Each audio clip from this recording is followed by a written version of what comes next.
Hello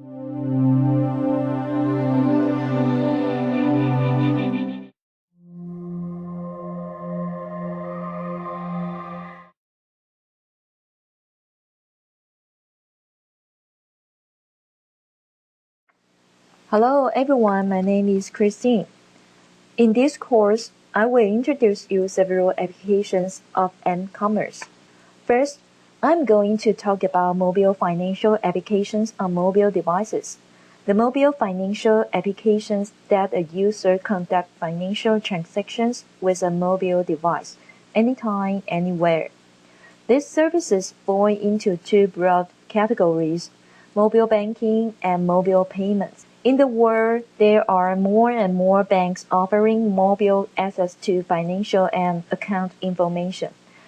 These banks enable their customers to use their mobile devices to check balances, monitor transactions, obtain other account information, transfer funds, locate branches or ATMs, and pay bills. Most banks deploy these mobile services through a variety of channels, such as Internet and SMS.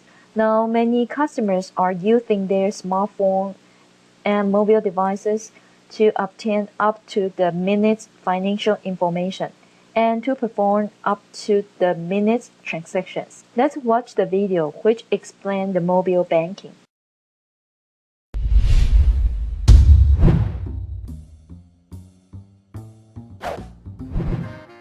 Mobile banking. Mobile banking refers to the use of a smartphone or other cellular device to perform online banking tasks while away from your home computer, such as monitoring account balances, transferring funds between accounts, bill payment, and locating an ATM. Mobile banking typically operates across all major mobile providers in the U.S. through one of three ways: SMS messaging, the mobile web, or apps developed for iPhone, Android, or BlackBerry devices.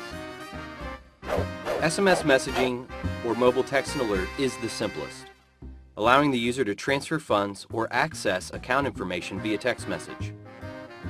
Now, texting terminology will vary from bank to bank, but overall functionality is generally the same.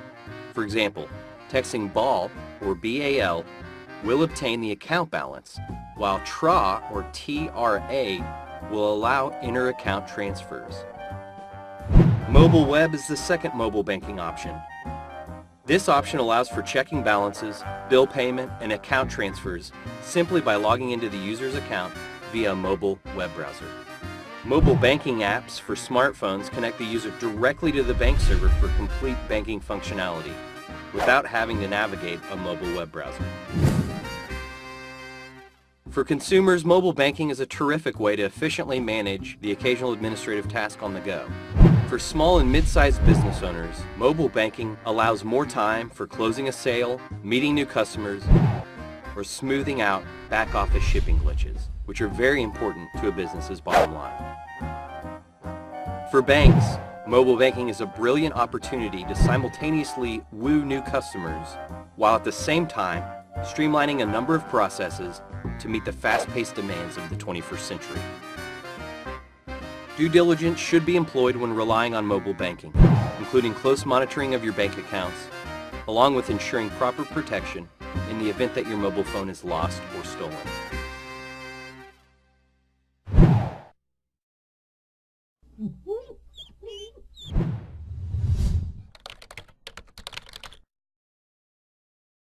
The mobile payment refers to payment transactions initiated or confirmed using a person's cell phone or smartphone. The transactions include such things as point-of-sale purchases, transferring money to a person or business, purchasing a product or service remotely. Mobile POS payments are also known as proximity or contactless payments. They are usually handled using NFC technology. NFC is near-field communication.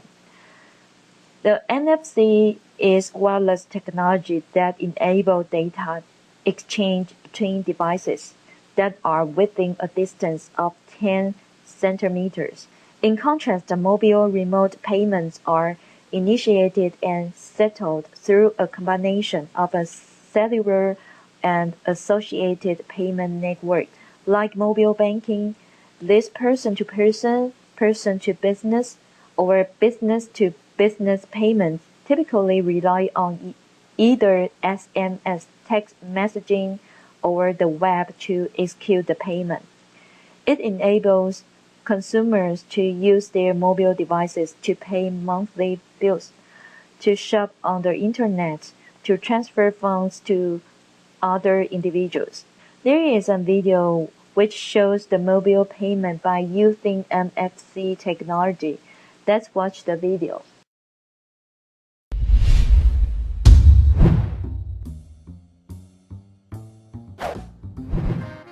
Mobile banking. Mobile banking refers to the use of a smartphone or other cellular device to perform online banking tasks while away from your home computer, such as monitoring account balances, transferring funds between accounts, bill payment, and locating an ATM. Mobile banking typically operates across all major mobile providers in the U.S. through one of three ways: SMS messaging, the mobile web, or apps developed for iPhone, Android, or BlackBerry devices. SMS messaging, or mobile text and alert, is the simplest, allowing the user to transfer funds or access account information via text message. Now, texting terminology will vary from bank to bank, but overall functionality is generally the same. For example, texting BAL, or BAL, will obtain the account balance, while TRA, or TRA, will allow inter-account transfers. Mobile web is the second mobile banking option. This option allows for checking balances, bill payment, and account transfers simply by logging into the user's account via a mobile web browser. Mobile banking apps for smartphones connect the user directly to the bank server for complete banking functionality without having to navigate a mobile web browser. For consumers, mobile banking is a terrific way to efficiently manage the occasional administrative task on the go. For small and mid-sized business owners, mobile banking allows more time for closing a sale, meeting new customers, or smoothing out back-office shipping glitches, which are very important to a business's bottom line. For banks, mobile banking is a brilliant opportunity to simultaneously woo new customers, while at the same time streamlining a number of processes to meet the fast-paced demands of the 21st century. Due diligence should be employed when relying on mobile banking, including close monitoring of your bank accounts, along with ensuring proper protection in the event that your mobile phone is lost or stolen.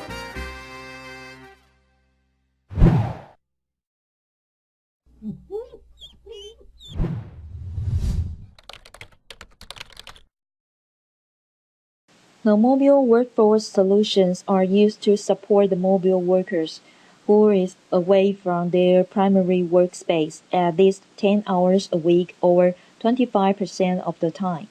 Examples include members of sales teams, traveling executives, or repair and installation employees who work at customer sites. These mobile workers need access to the same office and work application and data. Therefore, the mobile workforce can benefit from specialized mobile solutions and devices. There are several technologies that can be used to support mobile workers. The first is mobile office application. Those applications such as email, calendaring, and keep in touch with colleagues through messages are the most popular mobile applications. The second is Salesforce automation. It helps guide and automatically record the various stages of sales process. These stages include managing contact with customer and prospects, tracking sales leads, forecasting sales, and managing orders. Therefore, the mobile sales can be informed about new product launches, product information, pricing schedules, order status, manufacturing schedules, inventory levels, and delivery schedules, so the mobile cells have the most current and accurate information. The third is field force automation. It is designed to support the mobile workers who involved in delivery and dispatch services, as well as services aimed at equipment and service repair. It encompasses a wide variety of processes, including managing worker order, scheduling, dispatching, and so on. For most companies, automating this process involves the integration of enterprise application and database, including a company's CRM and ERP system. Therefore, providing mobile access to such a system potentially provides the mobile field force personnel with up-to-the-minute information. The final solution is mobile CRM. It is called eCRM. CRM includes methodologies and software that help an enterprise manage customer relationships in organized fashion. In many companies, the SFA and FFA systems are subsystems of their CRM. The benefits are probably greater because CRM systems touch a broader audience. Let's see the applications of mobile entertainment.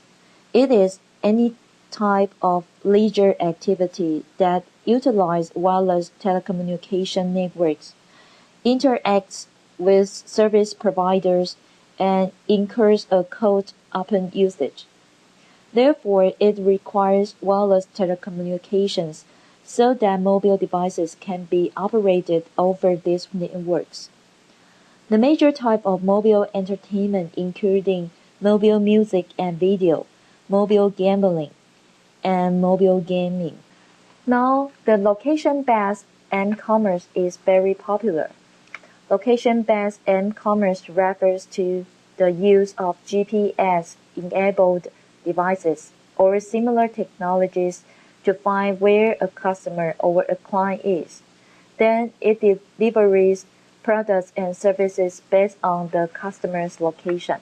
From a consumer's or business user's viewpoint, localization offers safety, convenience, and productivity. From a business supplier's point of view, location-based m-commerce offers an opportunity to provide services that more precisely meet a customer's needs. The services provided through location-based m-commerce focus on 5 key factors. The first factor is location, which means determining the basic position of a person or a thing. The second factor is navigation, which means plotting a route from one location to another. The third is tracking, which means monitoring the movements of a person or a thing. Then mapping means creating maps of specific geographical locations. The final one is timing, which means determining the precise time at a specific location. There are 5 basic components in the e-commerce infrastructure. The first component is mobile devices. It can be divided into 2 categories, single-purpose and multi-purpose.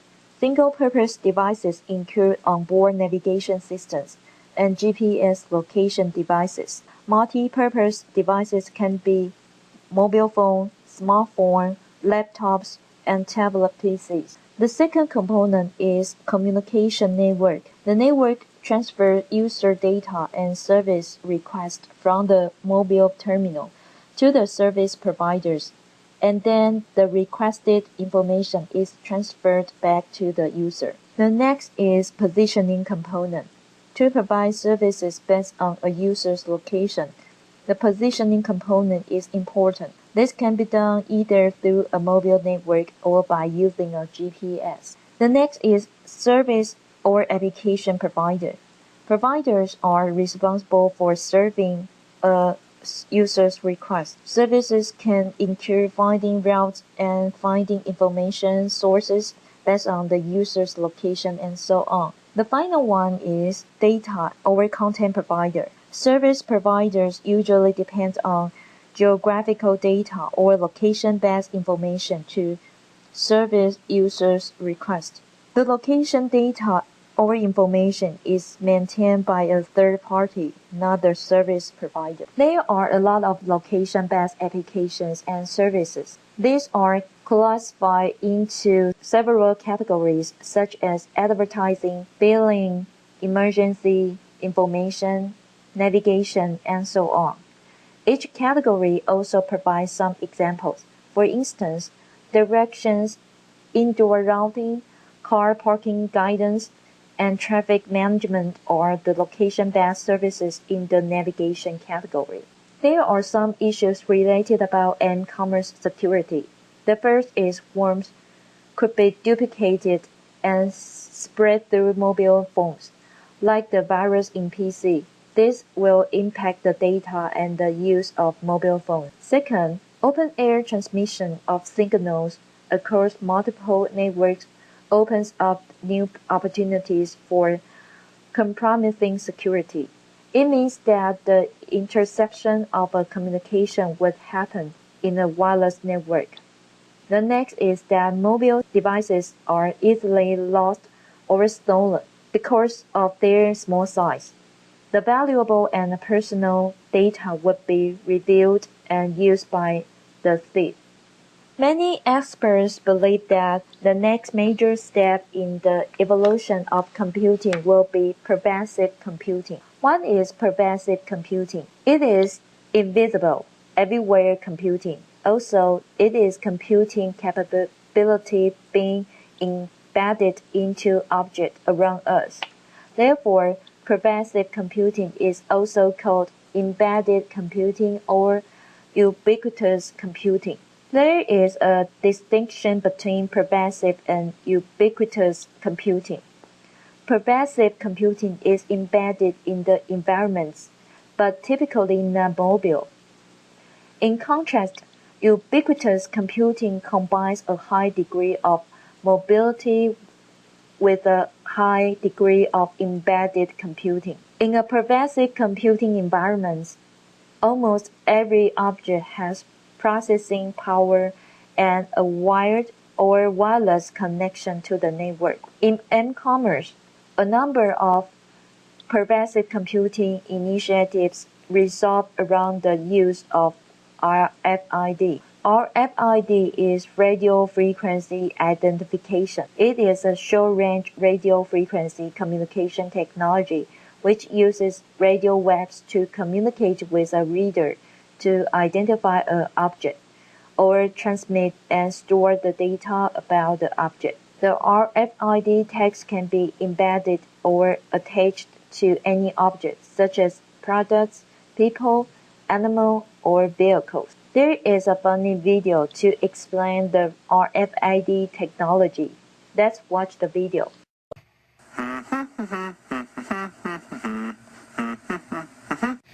How do you go shopping?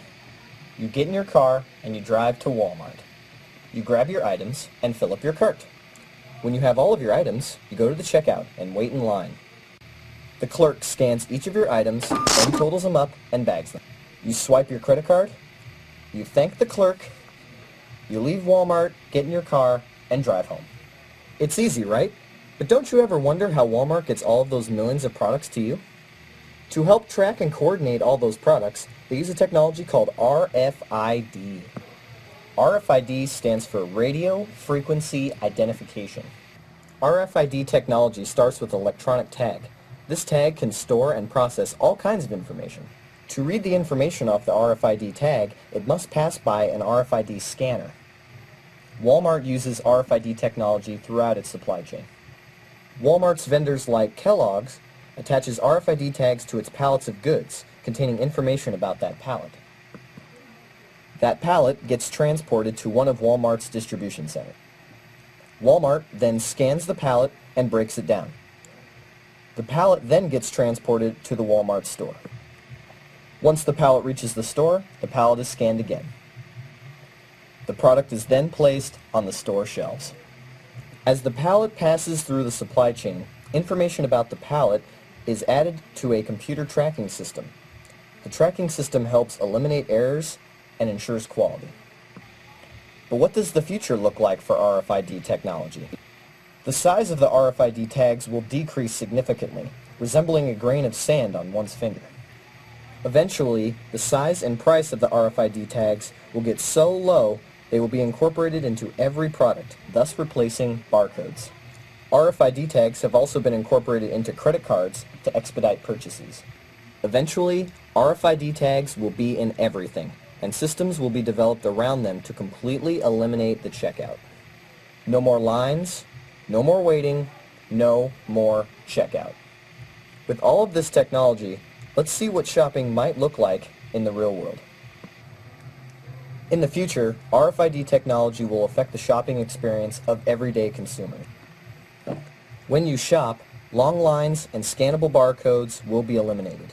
Instead, items are scanned by their RFID tags and they are added up by the shopping cart.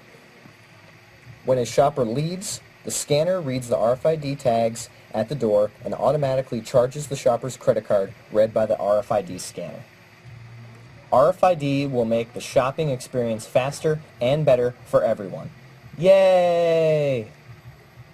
I'm Gavin Grissamore, with help from Megan Pizzoni, Eva Chung, and Nathan Barry. This has been RFID in plain English on The High Roller Show. An RFID system consists of two main components. The first is RFID tag, composed of a microchip and antenna, which are enclosed within plastic, silicone, or glass. The second is RFID reader, containing a radio transmitter and receiver. There are three kinds of RFID tags. Passive tags have no energy source of their own. Semi-active tags have a power source for the chips, but not for transmission. Active tags have their own power source for the chip and transmission.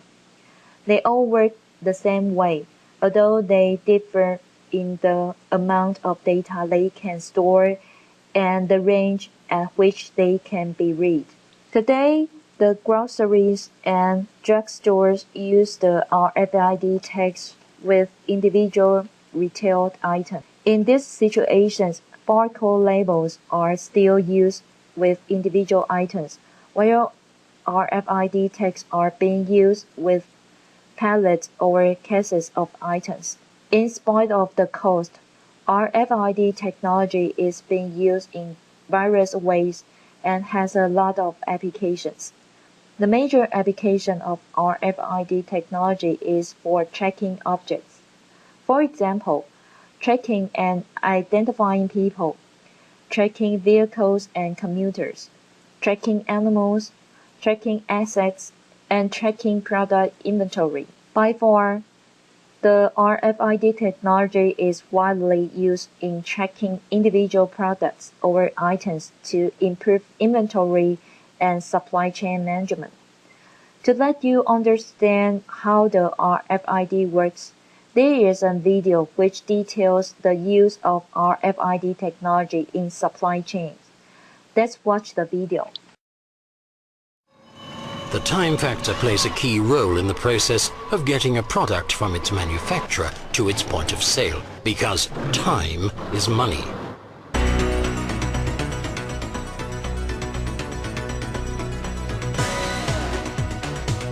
RFID, radio frequency identification, is a new technology that significantly increases the efficiency of this process chain. With RFID, data are transferred without physical contact. In addition, RFID helps positively identify shipping units. In an instant, valuable information is recorded and utilized on an international scale. This example demonstrates how it functions in practice. The process chain begins with production and continues by way of a central warehouse onto the retailer.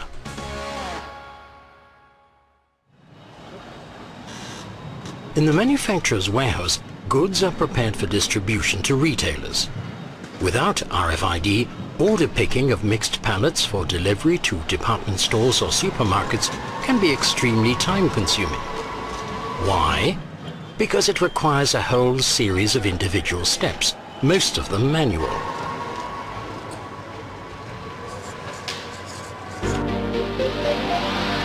In future, processes that now have to be carried out by hand will function automatically based on RFID. The key is the RFID transponder, which can be affixed to boxes and pallets as early as the production stage.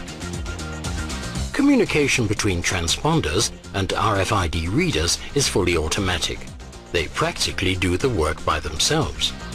Readers installed at various points in the sorting and order picking process register the electronic product codes stored on the transponders the moment they come into range. These data are immediately transferred to the central logistics and merchandise management system. Within seconds, the goods delivered are compared in detail with the goods ordered. Even transport and sorting in the warehouse can be automated in future. RFID tags indicate where each product belongs. This enables the hanger goods sorter, for example, to transport the merchandise to its intended destination. The faster the goods leave the warehouse, the more efficient the process.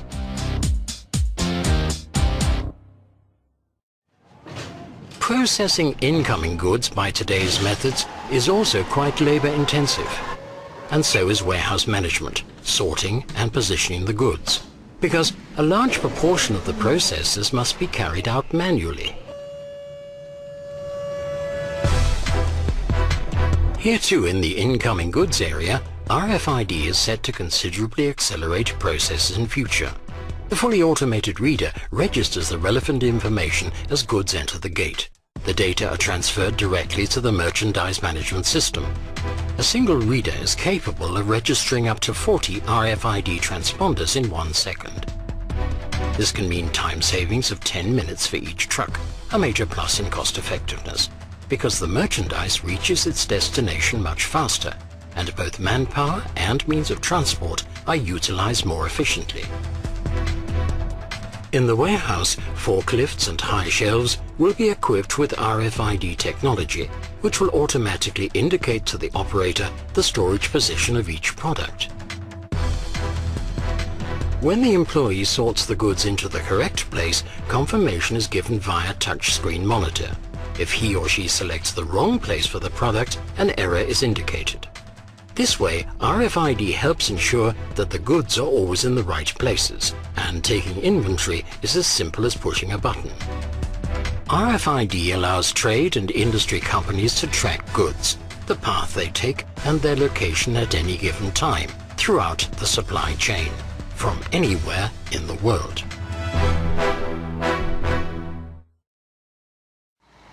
Handling incoming goods in stores is currently just as labor-intensive as the incoming goods processing we saw in the distribution center.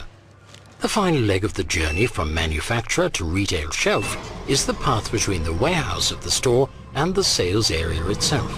Readily accessible, up-to-date and relevant information is essential to ensuring that a product is available at the right time and in the right place. The store's warehouse management plays a key role.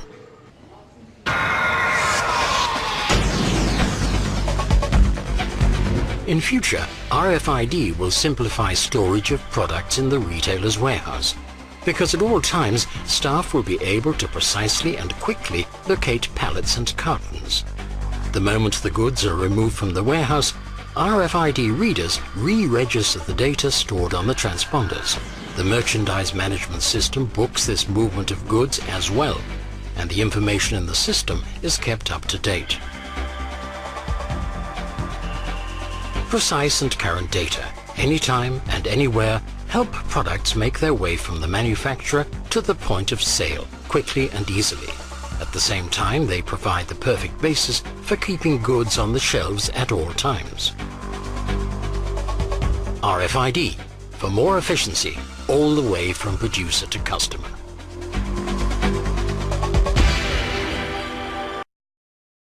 Many companies may ask, how can we sense the important events in the real world and quickly respond to it? The core of real-world awareness are sensor networks.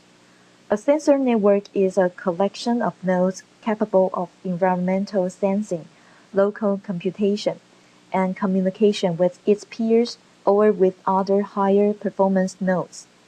Sometimes each node is as small as millimeters in length or diameter. Each node consists of 3 components. The first is a sensor, which can detect one or more environmental conditions such as temperature, humidity, or vibration. The second is microprocessor, which can store and process data and information.